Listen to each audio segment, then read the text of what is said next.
Nah, kita masuk ke bagian yang kontemplatif nih. Wis. Soal harapan.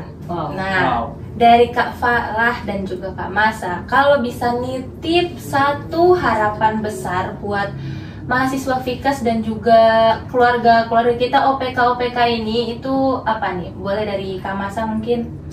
Oke, mungkin harapannya ya, kalau misalkan dari aku sendiri untuk mahasiswa Fikas dulu nih. Iya, boleh.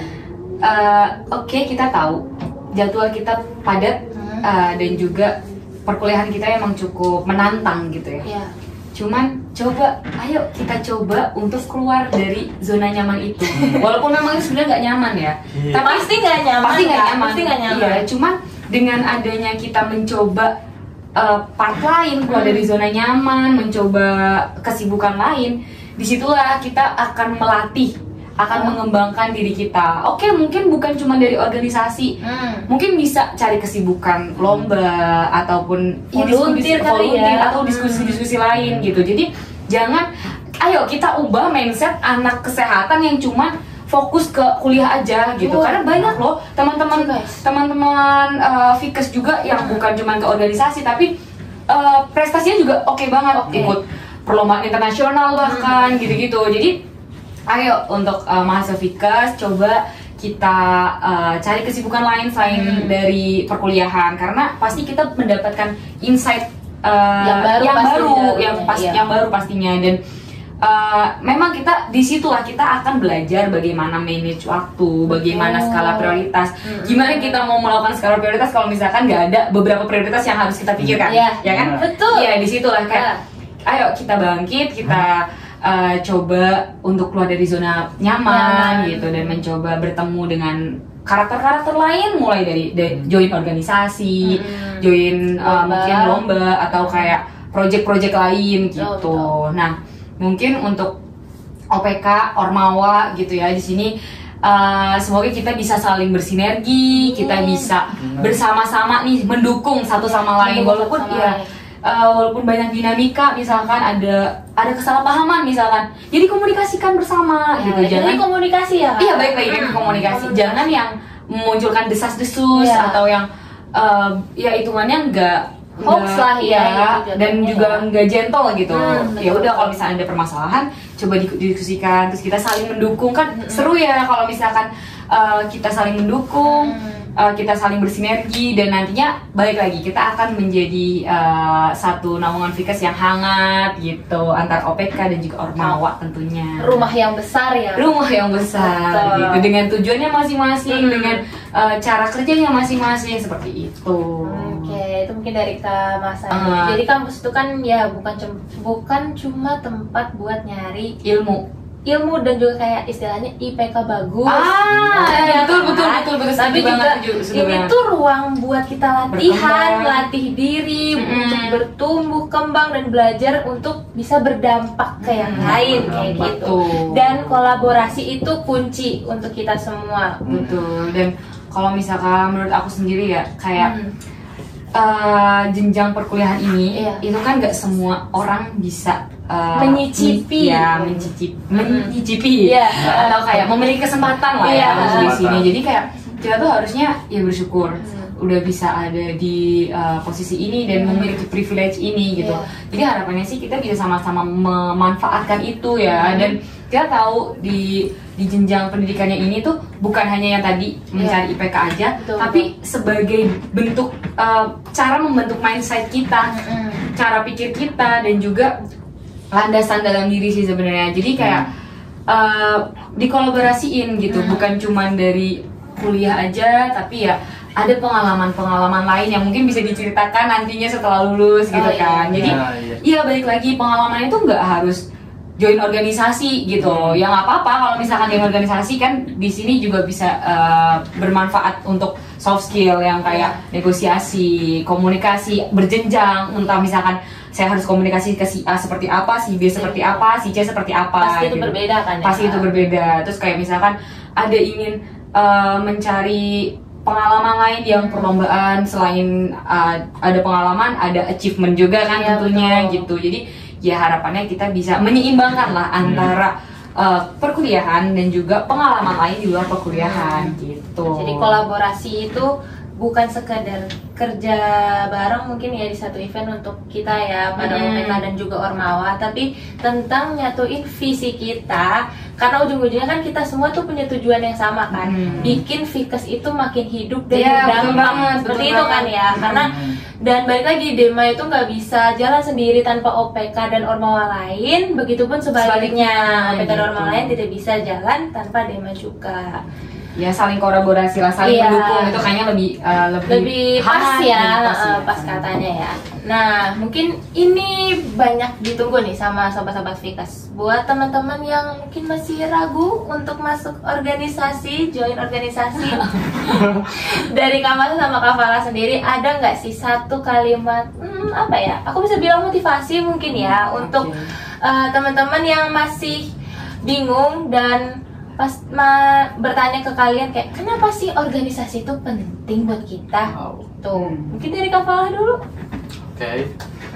Kalau dari aku sendiri ingin menyampaikan pesan yang saya ambil dari kata-kata dari seorang motivator, yaitu Zig Ziglar. Wah, siapa tuh ya? Tahu nggak siapa? Nanti bisa dicari tahu sendiri aja ya. Iya, boleh. Nah itu kata motivasinya yaitu kamu tidak harus menjadi hebat untuk memulai, tapi kamu harus memulai untuk menjadi hebat.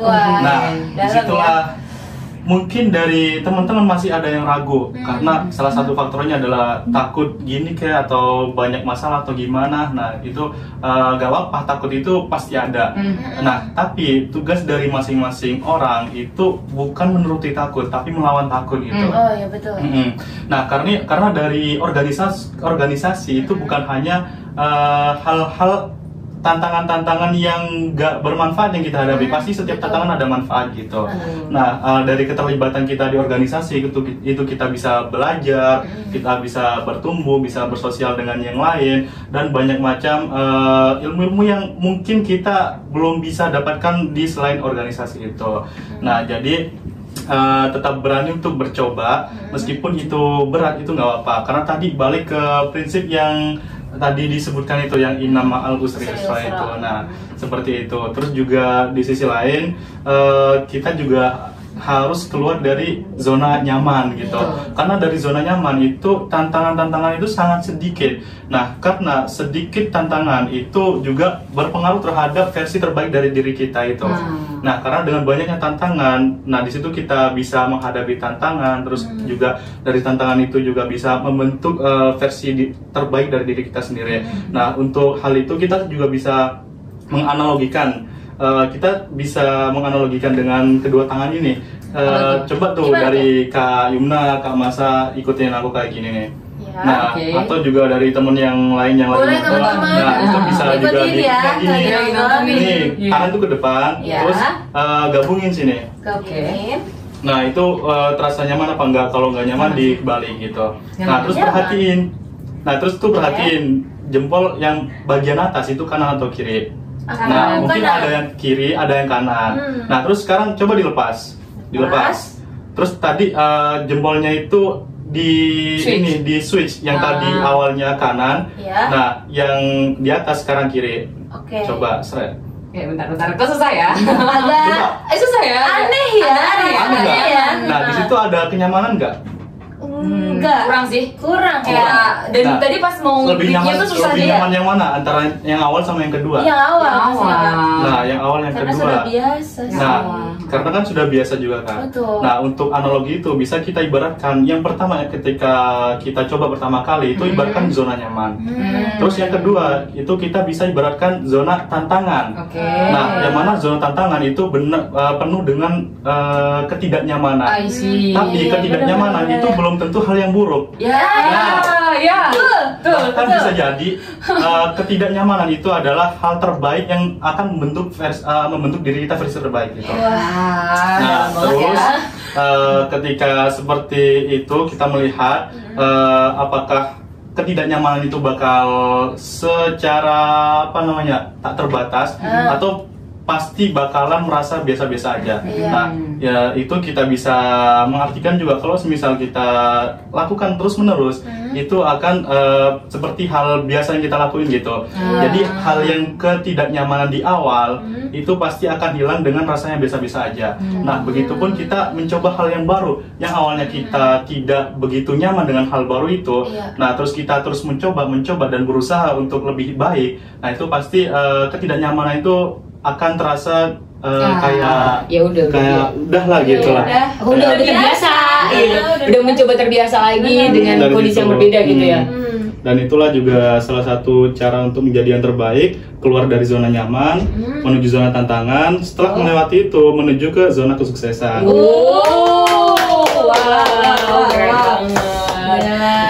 Oke, tadi sorry Kak, karena terlalu lama nih.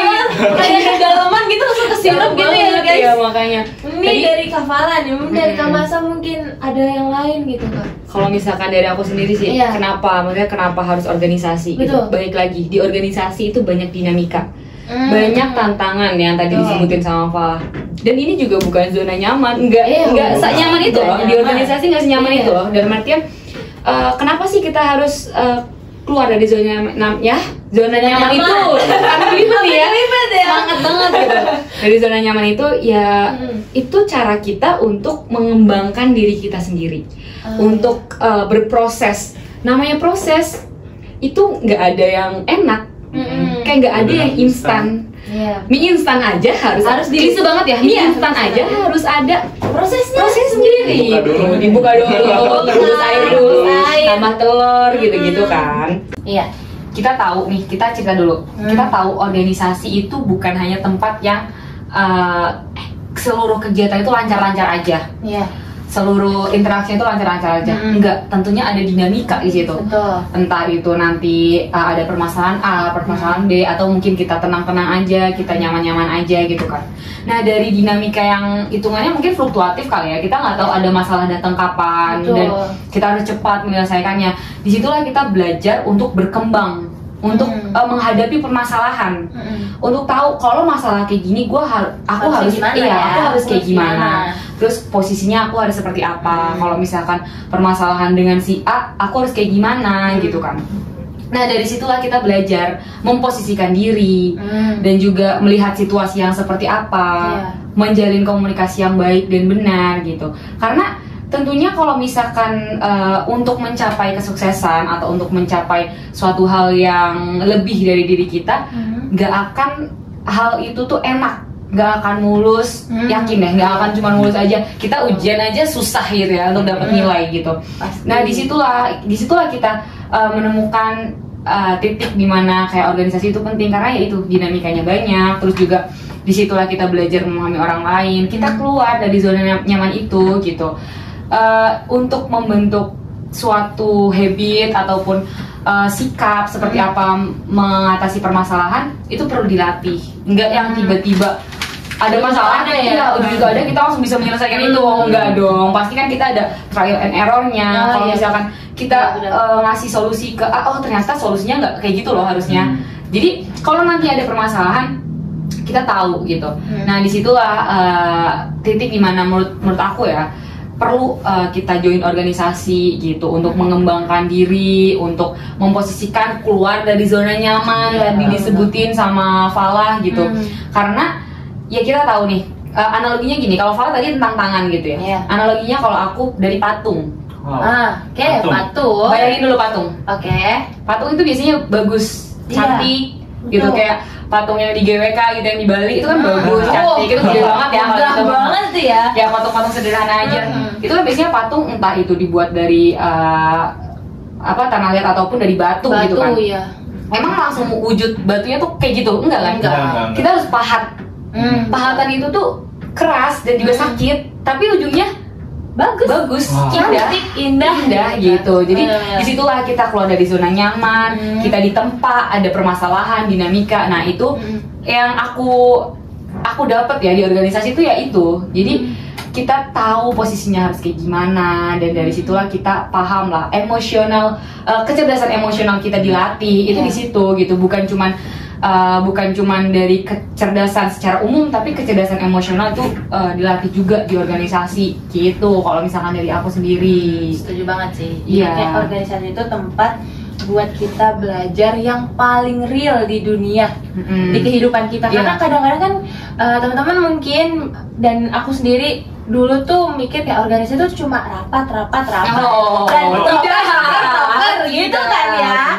Padahal kan sebenarnya itu tuh tempat kita buat tumbuh, sekali lagi ya bener ya, tempat kita belajar jadi manusia yang peka, terus lebih tangguh, terus lebih peduli ke sekitar kita. Kita bisa belajar sabar, bisa belajar buat bernegosiasi tadi ya, dan juga kan ego, betul banget tuh ego, betul ego, dan juga kita pastinya adaptasi ke lingkungan. Mungkin organisasi ini baru, jadi kan kita harus adaptasi lagi seperti itu. Dan hal-hal itu semua kan nggak bisa kita dapatkan gitu di kelas dari PPT dosen tuh kan mana ada gitu kan ya. Harus kita harus kita alami langsung, kita terjun langsung di dalamnya, baru kita bisa dapat rasakan ini ini loh inti dari kita ikut organisasi itu. Jadi teman-teman tuh bisa loh untuk belajar deh, coba. Kalau nggak berani untuk komitmen ke organisasi, coba untuk volunteer ataupun kayak ikut join open recruitment kan biasanya organisasi banyak yang ada oprek-oprek tuh. Teman-teman bisa tuh ikut sesekali untuk merasakan gini toh yang namanya organisasi kayak gitu. Nah, terus sebenarnya ya Kak, aku juga sempat beberapa kali ngobrol gitu ya sama yang udah sebelumnya join organisasi, ya udah alumni lah ya gitu. Terus udah ke dunia kerja gitu. Bahkan di spoiler gitu kayak di dunia kerja itu lebih parah loh gitu. Lebih parah kondisinya kayak si kakak ini bilang kayak kakak aja bersyukur udah pernah ikut organisasi. Itu pun hanya hal kecil. Jadi dia ada bekal gitu. Ada bekal. Paling nggak itu mengetahui posisi harus seperti apa, menghadapi yang karakter seperti ini harus seperti apa gitu loh. Jadi itu bahkan nggak sampai 50% kalau misalkan makanya aku kayak sumpah Kak gitu. Iya, karena yaitu kita lebih banyak yang ditemui kalau misalnya di organisasi kan masih yang satu jurusan, mungkin daerahnya nggak terlalu banyak gitu, atau kalau kan karena UIN mungkin agamanya sama gitu. Nah kalau di kerjaan kan kita nggak tahu tujuan orang beda-beda gitu kan. Nah disitulah kita tahu gimana caranya bersikap, beradaptasi. Itu kalau misalkan dari aku sendiri sih tadi nambahin kayak kaget juga, di dunia kerja kan lebih keras dan ya ini adalah salah satu cara untuk melatihnya gitu. Betul juga, bukan ya misalkan teman-teman takut nih kalau misalkan harus berkomitmen ke organisasi, barangkali nggak bisa komitmennya tuh secara panjang gitu, karena kan biasanya programnya panjang ya. Itu bisa mencoba dari volunteer, open recruitment itu juga banyak kan biasanya. Dari Ormawa, dari OPK juga kan kayaknya ada tuh yang magang dia gitu. Itu perlu sih kalau misalnya menurut aku.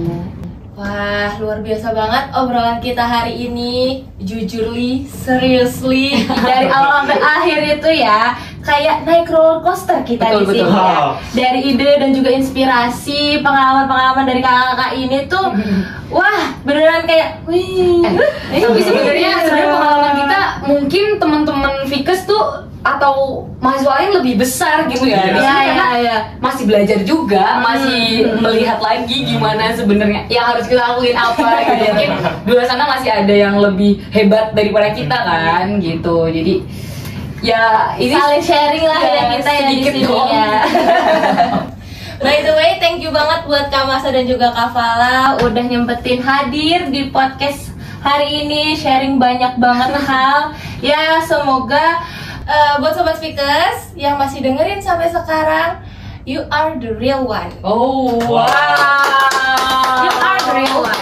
Semoga ada 1-2 kalimat yang bisa jadi pemantik nih buat teman-teman buat mulai melangkah, dan semoga ini bisa jadi titik awal kalian buat kamu mulai jalan sekecil apapun langkahnya. Karena percaya deh, betul. kamu tuh bisa bikin perubahan. Jangan, betul. Jangan nunggu siap, tapi siapin diri buat nyoba. Nah, itu karena kan biasanya jargon Gen Z adalah kalau ada tantangan cobain. Iya, cobain nggak? Cobain nggak? Masalahnya tidak ada masalah atau apa, ya udah selesaiin. Betul, ya kan? Gitu. Dan karena kamu juga nggak sendiri, Betul dan selalu banget. ada ruang buat kalian bertumbuh. Dan aku Yumna pamit undur diri. Sampai ketemu di episode selanjutnya di Sapa Fikas dengan tamu dan juga topik yang pastinya nggak kalah seru. Betul. Kita tutup, stay conscious, stay impactful. Wassalamualaikum warahmatullahi wabarakatuh. Bye. Bye.